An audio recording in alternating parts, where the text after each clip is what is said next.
नागपूर लोकसभा मतदारसंघ. नागपूर लोकसभा मतदारसंघामध्ये यामध्ये अटीतटीची तसं तर म्हणता येणार नाहीये, पण लक्षवेधक अशीच निवडणूक होणार आहे. यामध्ये BJPचे नितीन गडकरी मंत्री हे पुन्हा उभे राहिलेले आहेत आणि त्यांच्याबरोबर काँग्रेसचे विकास ठाकरे हे काँग्रेसचे निवडणुकीला त्यांचे प्रतिस्पर्धी म्हणून निवडून आहे. मागच्या निवडणुकीमध्ये हे नितीन गडकरी 19ला निवडून आले होते आणि हा परत आता हे काँग्रेस त्यांच्याबरोबर काँग्रेस BJP हा सामना सध्या चालला आहे. साधारण या मतदारसंघात 60% मतदानच्या आसपास झालेलं आहे. 61,000 मतदारसंघ होते, पैकी 60% लोकांनी मतदान केलं. आता या मतदारसंघामध्ये कोणत्या आमदारांनी कशा पद्धतीचं काम केलं ते हे सांगता येईल. नागपूर दक्षिण, नागपूर पश्चिम, नागपूर पूर्व, नागपूर सेंट्रल, नागपूर पश्चिम, नागपूर उत्तर असे या 6 आमदार या मतदारसंघातून निवडून जातात. आणि खासदारकीचं म्हणा तर 1952 पासून अनुसयाबाई काळे, त्यानंतर 62ला माधव श्रीधर राणे, त्यानंतर नरेंद्र आर देवघरे 67ला, जांबुवंतराव धोटे की जे संपूर्ण भारतात प्रसिद्ध होते ते 67ला निवडून गेले होते. जेवत जसा आवारी हे 77ला निवडून गेले होते. 80ला पुन्हा जांबुवंतराव साठी निवडून गेले. 84, 89ला बनवारीलाल पुरोहित निवडून गेले. 81ला दत्ता मेघे निवडून गेले. 76ला बनवारीलाल पुरोहित निवडून गेले. आणि 98 ते 2009ला विलास मुत्तेमवार होते. आणि 2014 आणि 19ला नितीन गडकरी हे निवडून आहे. नितीन गडकरी आता 3ऱ्या हॅट्रिकच्या संदर्भामध्ये काम करीत आहेत. नागपूर हे संत्र्याचं शहर आहे आणि येथे संत्र्याचं उत्पादन या भागामध्ये भरपूर प्रमाणामध्ये होते. येथे महाराष्ट्रातील हे 3रं एक मोठं शहर आहे. या शहरामध्ये ऐतिहासिक मंदिरं, इमारती तसेच राष्ट्रीय स्वयंसेवक संघाचं मुख्य कार्यालय येते. या भागात 70 ते 75% हिंदू, 10-15% मुस्लिम आणि 15 ते 20% बौद्ध वस्ती व इतर साधारण 5% पर्यंत धर्माचे लोक राहतात. आता या शहराच्या ज्या समस्या आहेत सर्वात महत्त्वाच्या त्या रस्त्याच्या समस्या आहेत. रस्त्याची वाहतूक कोंडी, परिवहन मंत्री असूनही रस्ते गल्लीबोळामध्ये काय व्यवस्थितरित्या चांगले नाही येतं. काही ठिकाणी खड्डे आहेत, काही ठिकाणी अरुंद रस्ते आहेत आणि वाहतूक कोंडी सर्वसामान्य प्रमाणामध्ये कायमस्वरूपी असते. तर रस्त्यांचा हा एक प्रश्न सोडवणे, रस्त्याचं रुंदीकरण करणे, रस्त्यावरील अतिक्रमण हटवणे हा यामधील एक महत्त्वाचा मुद्दा आहे. आणि तो सोडवण्यासाठी अतिशय खूप चांगल्या पद्धतीचे प्रयत्न करावे लागतील. घरमालकांना नोटिसा द्याव्या लागतील. अतिक्रमण काढण्यासाठी नगरपालिकेच्या माध्यमातून प्रयत्न करावे लागतील. आणि हे प्रयत्न जर झाले तर काही प्रश्न सुटू शकतात. त्यानंतर शहरातला पाणी पुरवठा हाही एक महत्त्वाचा मुद्दा आहे. शहरातील लोकांना शुद्ध व चांगले नळाचं पाणी मिळण्यासाठी प्रयत्न केले गेले पाहिजेत. काही 2 तास पाणी मिळतं, 4 तास पाणी मिळतं, त्याने काही प्रश्न सुटत नाही. तर हे 24 तास पाणी मिळालं पाहिजे, कारण लोक काही पाणी दवडत नाहीत किंवा वाया घालवत नाहीत. तेव्हा पाणी जरी नळ असला तरी कोणी काही 24 तास तो चालू ठेवत नाही. जेव्हा उपयोगात असेल त्यावेळेस ते दिलं पाहिजे, म्हणजे तो एक प्रश्न आहे. त्यानंतर एक विजेची समस्या, लाईटचा शहरामध्ये येते जाते. कधी पावसाळ्यामध्ये तर लाईट येतही नाही आहे. पावसाळ्यामध्ये रस्त्याचा फार चिखल होऊन जातो.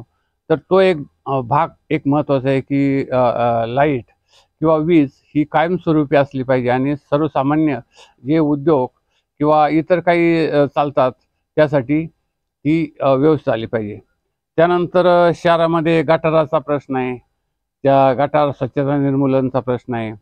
त्या की बंद गटार असले पाहिजे, ते सर्वत्र असले पाहिजे. गटारांचं कायम नियमित त्याचं व्यवस्थापन केलं पाहिजे. नाही तर पावसाळ्यात तुडुंब गटारे भरून जातात आणि सगळी घाण रस्त्यावर येते. तोही प्रश्न त्यामध्येच आहेत. आणि दुसरं एक महत्त्वाचा प्रश्न की कचरा निर्मूलन. कचरा निर्मूलनाचा भारतामध्ये अनेक राज्यांनी प्रयत्न केला, अनेक शहरांनी प्रयत्न केला, परंतु कचरा निर्मूलनाचा प्रश्न अद्याप यशस्वी झाला नाही आहे. आणि नितीन गडकरी साहेबांनी फक्त सगळ्या शहराच्या बाहेरचे फक्त रस्ते फिरून बघावेत. सगळे कचऱ्याने, दोन्ही दुतर्फा कचऱ्याने भरलेले रस्ते त्यांना मुंबई, पुणे किंवा इतर कुठल्याही शहरामध्ये, तुमच्या नागपूर असो, अकोला असो, अमरावती असो किंवा भारतातल्या कुठल्याही शहरामध्ये तुम्ही जो कचरा निर्मूलनाचा प्रश्न राबवता, तर लोक रस्त्यावर कचरा फेकतात. रस्त्यावर, राजमार्गावर, महामार्गावर. आणि हा रस्ता कचरा फेकण्याचा जो प्रकार आहे तो दिवसेंदिवस वाढतच चाललेला आहे. तर हे जे प्रश्न म्हणजे महापालिकेच्या माध्यमातून येणारे खासदारकीचे, आणि त्यानंतर रोजगाराचे प्रश्न आहेत की युवकांना रोजगार मिळाला पाहिजे, तो एक महत्त्वाचा प्रश्न आहे. आणि तो सोडवण्यासाठी देखील काही प्रयत्न केले पाहिजे. इंडस्ट्रियल इस्टेट वगैरे केली पाहिजे.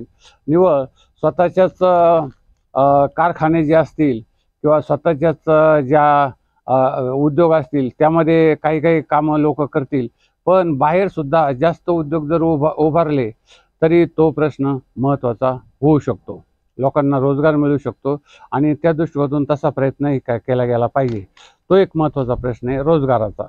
रोजगारानंतर एक ज्या सर्वसामान्य योजना आहेत, कशाच्या, वैयक्तिक लाभाच्या, भारत सरकारच्या आहेत, महाराष्ट्र शासनाच्या आहेत, त्याही राबविल्या गेल्या पाहिजेत. म्हणजे शहरी अनुदान योजना, विविध प्रकारची अनुदानं हे देत असतात. त्यामध्ये संजय गांधी निराधार अनुदान योजना, विधवा पेन्शन योजना, वृद्ध पेन्शन योजना, अशा अनेक प्रकारच्या योजना किंवा काही जे असतं तर तेही दिलं पाहिजे. त्यानंतर मध्यंतरी महाराष्ट्र शासनाने काढलेली शिवभोजन थाळी, 5 रुपयात पूर्ण जेवण, ते पण काही रोजगार लोकांना मिळालं पाहिजे. लोकांना रोजगार भत्ता मिळाला पाहिजे. म्हणजे या संपूर्ण मतदारसंघाचं किंवा शहरांचं स्वरूप पालटण्यासाठी खूप अभ्यास करून हा प्रयत्न निर्माण केला गेला पाहिजे. नाहीतर वरिष्ठ खासदार जातात आपापल्या पद्धतीने, वरूनच हवाई पाहणी करून अंदाजे सर्व करतात, तसा प्रश्न आहे. त्यानंतर झोपडपट्टी निर्मूलनाचा प्रश्न आहे, तर तो प्रश्न सोडवण्यासाठी देखील एक घरकुल योजना, शहरी घरकुल योजना अंमलात आणायला हवी किंवा तशा पद्धतीचा कायदे निर्माण करून जे लोक गरीब आहेत त्यांना ही योजना दिली पाहिजे. तर अशा अनेक प्रकारच्या ज्या योजना आहेत त्या जर समजा व्यवस्थितपणे राबविला तर सर्वसामान्य माणसाचं जीवनमान उंचावू शकेल, राहणीमान उंचावू शकेल. नाहीतर रोज त्याच लोक त्याच परिस्थितीमध्ये राहतात, निवडणुका येतात, 5 वर्षात खासदार जातात, आमदार जातात आणि काही फरक पडत नाही आहे. तेव्हा लोकांचं जीवनमान उंचावण्यासाठी एका निवडणुकीतून एका खासदाराने जर प्रयत्न केला तर बरंचसं काही काम होऊ शकतं. हा यामधला एक महत्त्वाचा भाग आहे. त्यानंतर एक रोजगाराच्या योजना आहेत. ग्रामीण भागातील शेतकऱ्यांच्या मालाच्या भावाचा प्रश्न आहे. त्यानंतर पर्यटन स्थळ म्हणून या भागातील काही भाग विकसित होऊ शकतात, ते करण्याच्या दृष्टिकोनातून काही प्रयत्न केले गेले पाहिजेत. म्हणजे जे अभ्यासपूर्ण कामं करायला पाहिजेत ती पूर्ण केलेली पाहिजे नाही आहेत.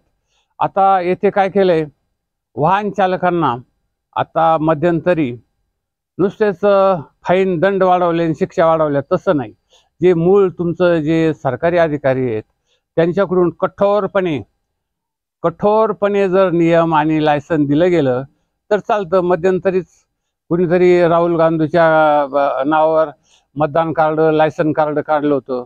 म्हणजे हा जो प्रकार जो होतोय ते तुमचे अधिकारी काही जे लायसन देणारे असतात त्याच्यामध्ये जो तो काही भ्रष्टाचार RTO मध्ये चालतो किंवा इतर, त्यावर जर समजा नियंत्रण घातलं तर बरेचसे प्रश्न सुटू शकतात.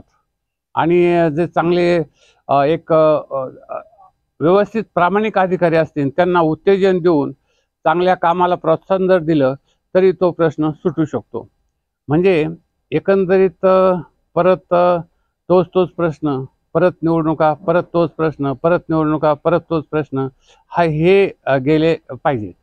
आता आमचं ATM न्यूज वर्ल्ड हे जे चॅनल आहे, या चॅनलला फ्री सबस्क्राईब करा आणि आपल्या मित्रमंडळीला शेअर करा. 4 जूनला वाट बघा कोण किती मतांनी निवडून येतं, कोण किती मताच्या निवडून फरकाने निवडून येतं, आणि त्यानंतर तुम्हाला यामधून काही वेगळं जीवनमान उंचवण्यासाठी हे खासदार प्रयत्न करतील का, याचाही महत्त्वाचा भाग यामध्ये तुम्ही विचारात घेतला पाहिजे. 4 पर्यंत वाट पहा.